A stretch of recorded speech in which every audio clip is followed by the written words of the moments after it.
Iran വിദേശകാര്യമന്ത്രി Abbas Araghchi Pakistan, Russia, Oman എന്നീ രാജ്യങ്ങൾ സന്ദർശിക്കുന്നതിന് പിന്നിൽ എന്താണ്?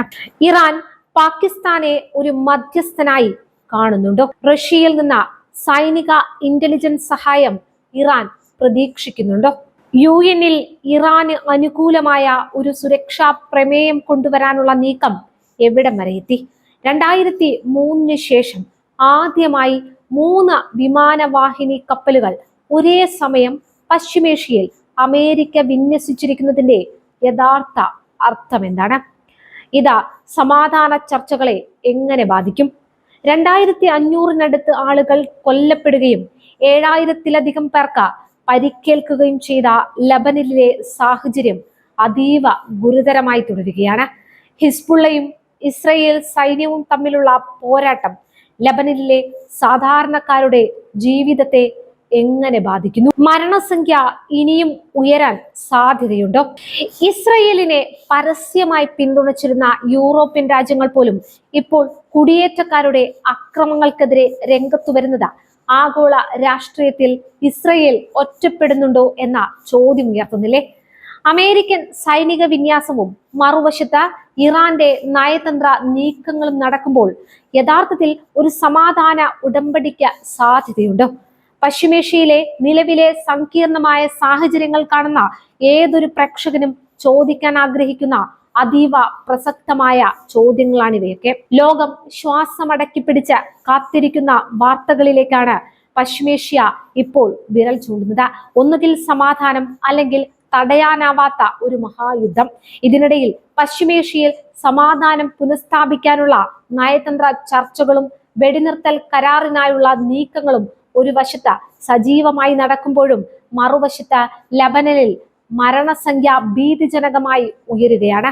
ഇസ്രയേൽ സൈന്യവും ഹിസ്ബുള്ളയും തമ്മിലുള്ള പോരാട്ടം ആരംഭിച്ച മാസങ്ങൾ പിന്നിടുമ്പോൾ മരിച്ചവരുടെ എണ്ണം 2491 ഉയർന്നുവെന്നാണ് പുതിയ കണക്കുകൾ. ഇതിൽ വലിയൊരു ഭാഗം സാധാരണക്കാരാണെന്നത് ലോകരാജ്യങ്ങളെ ആശങ്കയിലാഴ്ത്തുന്നു. 7000-ലധികം പേർക്ക് പരിക്കേറ്റ ഈ സാഹചര്യം ലെബനന്റെ ചരിത്രത്തിലെ തന്നെ ഏറ്റവും കടുത്ത പ്രതിസന്ധികളിലൊന്നാണ്. എന്നാൽ ലബനനിലെ യുദ്ധം കേവലം ഒരു അതിർത്തി തർക്കമല്ല, മറിച്ച് വൻ ശക്തികൾ അണിനിരക്കുന്ന വലിയൊരു നീക്കത്തിന്റെ ഭാഗമായി മാറിക്കൊണ്ടിരിക്കുകയാണ് എന്നതാണ് യാഥാർത്ഥ്യം. ഈ സംഘർഷഭരിതമായ അന്തരീക്ഷത്തിലാണ് ഇറാന്റെ വിദേശകാര്യമന്ത്രി അബ്ബാസ് അരാഗ്ചി അതീവ ഗൗരവമുള്ള ഒരു നയതന്ത്ര പര്യടനത്തിന് തുടക്കം കുറിച്ചിരിക്കുന്നത്. പാകിസ്ഥാൻ, ഒമാൻ, റഷ്യ എന്നീ രാജ്യങ്ങളിലേക്കാണ് അദ്ദേഹം യാത്ര തിരിക്കുന്നത്. ഈ സന്ദർശനത്തെ ലളിതമായി കാണാൻ കഴിയില്ല. കാരണം ഇറാന്റെ സുരക്ഷ ഉറപ്പാക്കുന്നതിനായി യുഎന്നിൽ ഒരു പ്രമേയം കൊണ്ടുവരാനുള്ള ശ്രമമാണ് ഇതിനു പിന്നിലെ പ്രധാന നീക്കമെന്നാണ് റിപ്പോർട്ടുകൾ. ഭാവിയിൽ ഇറാന് നേരെ ഒരു ആക്രമണവും ഉണ്ടാകില്ലെന്ന ഗ്യാരണ്ടി UN സുരക്ഷാ കൗൺസിലിൽ നിന്ന് നേടിയെടുക്കാൻ റഷ്യയുടെ പിന്തുണ ഇറാൻ തേടുന്നുണ്ട്. റഷ്യയും ഇറാനും തമ്മിലുള്ള ഈ സഹകരണം വെറും നയതന്ത്രത്തിൽ ഒതുങ്ങുന്നതല്ല എന്നാണ് പുറത്തുവരുന്ന സൂചനകൾ. ഇന്റലിജൻസ് വിവരങ്ങൾ കൈമാറുന്നതും നൂതന ആയുധ ശേഖരങ്ങൾ ഇറാനിലേക്ക് എത്തുന്നതും ഈ ചർച്ചകളുടെ ഭാഗമായേക്കാം. അതേസമയം അമേരിക്ക തങ്ങളുടെ സൈനിക കരുത്ത് മധ്യേഷ്യയിൽ ഇതുവരെ കാണാത്ത വിധം വർദ്ധിപ്പിച്ചിരിക്കുകയാണ്.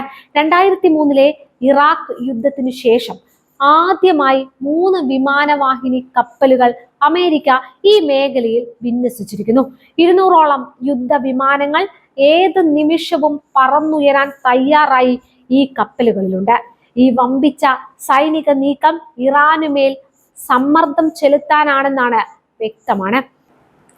യൂറോപ്പിൽ നിന്നും ശ്രദ്ധേയമായ ചില മാറ്റങ്ങൾ ഈ യുദ്ധ സാഹചര്യത്തിൽ പ്രകടമാകുന്നുണ്ട്. ഇസ്രയേൽ കുടിയേറ്റക്കാർ വെസ്റ്റ് ബാങ്കിൽ നടത്തുന്ന നിയമവിരുദ്ധ പ്രവർത്തനങ്ങൾക്കെതിരെ ഇറ്റലി കടുത്ത നിലപാടിലേക്ക് നീങ്ങുകയാണ്. വെസ്റ്റ് ബാങ്കിൽ നിന്ന് ഉൽപ്പാദിപ്പിക്കുന്ന സാധനങ്ങളുടെ ഇറക്കുമതിക്ക് നിരോധനം ഏർപ്പെടുത്തുന്നതിനെ കുറിച്ച് ഇറ്റലി ഗൗരവമായി ആലോചിക്കുന്നു. തീവ്രവാദ നിലപാടുകളുള്ള കുടിയേറ്റ ഗ്രൂപ്പുകളുടെ സാമ്പത്തിക സ്രോതസ് തടയുകയാണ് ഇതിലൂടെ പ്രധാനമായിട്ടും ലക്ഷ്യമിടുന്നത്. ഇസ്രായേലിന് മേൽ പൂർണ്ണമായ ഉപരോധം ഏർപ്പെടുത്തുന്നതിനെ ഇറ്റലി എതിർക്കുന്നുണ്ടെങ്കിലും വെസ്റ്റ് ബാങ്കിലെ അനീതികൾക്കെതിരെ യൂറോപ്യൻ രാജ്യങ്ങൾക്കിടയിൽ ഉയർന്നു വരുന്ന ഈ ശബ്ദം ശരിക്കും ഇസ്രയേലിന്റെ വലിയൊരു മുന്നറിയിപ്പാണ്. ഇറാന് മേലുള്ള ഉപരോധങ്ങളുടെ കാര്യത്തിൽ യൂറോപ്യൻ യൂണിയൻ ഇപ്പോഴും കരുതലോടെയാണ് നീങ്ങുന്നത്. ഉപരോധങ്ങൾ പിൻവലിക്കാൻ സമയമായിട്ടില്ലെന്ന് European Commission president Ursula von der Leyen വ്യക്തമാക്കുന്നു. എന്നാൽ ഒരു സമഗ്രമായ കരാറിൽ എത്തുകയാണെങ്കിൽ ഘട്ടം ഘട്ടമായി ഉപരോധം കുറയ്ക്കാം എന്നൊരു പ്രതീക്ഷ ജർമ്മൻ ചാൻസലർ ഫ്രീഡ്രിക് മെർസ് നൽകുന്നുണ്ട്. ഇറാന്റെ ഓരോ നീക്കത്തെയും സംശയത്തോടെ വീക്ഷിക്കുന്ന പാശ്ചാത്യ രാജ്യങ്ങൾ നയതന്ത്ര ചർച്ചകളിൽ എന്തു പുരോഗതി ഉണ്ടാകും എന്നതിനെ ആശ്രയിച്ചായിരിക്കും തങ്ങളുടെ സാമ്പത്തിക നിയന്ത്രണങ്ങളിൽ മാറ്റം വരുത്തുക. യുദ്ധഭൂമിയിൽ നിന്നുള്ള വേദനിപ്പിക്കുന്ന കാഴ്ചകളും ഇതിനിടയിൽ പുറത്തു വരുന്നുണ്ട്.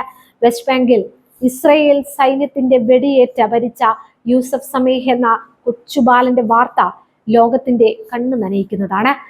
ആ കുട്ടിയുടെ അധ്യാപകൻ അവന്റെ പരീക്ഷാ പേപ്പറിൽ കുറിച്ച വാക്കുകൾ സോഷ്യൽ മീഡിയയിൽ വൈറലായിരുന്നു. മുന്നിൽ വന്ന പരീക്ഷയ്ക്ക് മാർക്ക് നൽകുന്നതിനേക്കാൾ വലിയൊരു പദവിയിൽ നീ എത്തിച്ചേർന്നിരിക്കുന്നു എന്ന ഈ വാക്കുകൾ യുദ്ധം സാധാരണ മനുഷ്യരുടെ ജീവിതത്തിൽ ഏൽപ്പിക്കുന്ന മുറിവുകളുടെ ആഴം വ്യക്തമാക്കുന്നു. റഫീദിയയിലെ ജനവാസ മേഖലയിൽ സൈന്യം നടത്തിയ വെടിവെപ്പിലാണ് ആ കുട്ടിക്ക് ജീവൻ നഷ്ടമായത്. നിലവിലെ സാഹചര്യം വിശകലനം ചെയ്യുമ്പോൾ നയതന്ത്ര ചർച്ചകളും സൈനിക വിന്യാസവും ഒരേ സമയം മുന്നോട്ട് പോവുകയാണ്. പാകിസ്ഥാനും ഒമാനും ഈ പ്രതിസന്ധിയിൽ ഒരു മധ്യസ്ഥന്റെ റോളിലേക്ക് വരാൻ ശ്രമിക്കുന്നുണ്ട്. റഷ്യയുടെയും ചൈനയുടെയും പിന്തുണയോടെ ഇറാന് അന്താരാഷ്ട്ര തലത്തിൽ സുരക്ഷിതത്വം ഉറപ്പാക്കാൻ സാധിക്കുമോ എന്നാണ് അബ്ബാസ് അരാഗ്ചിയുടെ സന്ദർശനം ലക്ഷ്യമിടുന്നത്. എന്നാൽ അമേരിക്കയുടെ വമ്പിച്ച യുദ്ധസന്നാഹങ്ങൾ ഇറാനെ എത്രത്തോളം പിന്നോട്ട് വലിപ്പിക്കുമെന്നത് കണ്ടറിയണം. ഇസ്രയേലിന്റെ സൈനിക നീക്കങ്ങളും ഇറാന്റെ നയതന്ത്ര ചലനങ്ങളും തമ്മിലുള്ള ഈ പോരാട്ടം വെറുമൊരു പ്രാദേശിക തർക്കമല്ല, മറിച്ച് ആഗോള ക്രമത്തെ തന്നെ മാറ്റിമറിക്കാൻ ശേഷിയുള്ള ഒന്നായി മാറും. വരും ദിവസങ്ങളിൽ പാകിസ്ഥാനിൽ നിന്നും മോസ്കോയിൽ നിന്നും വരുന്ന വാർത്തകൾ ഇറാന്റെ ഭാവിയെ തന്നെ തീരുമാനിച്ചേക്കാം.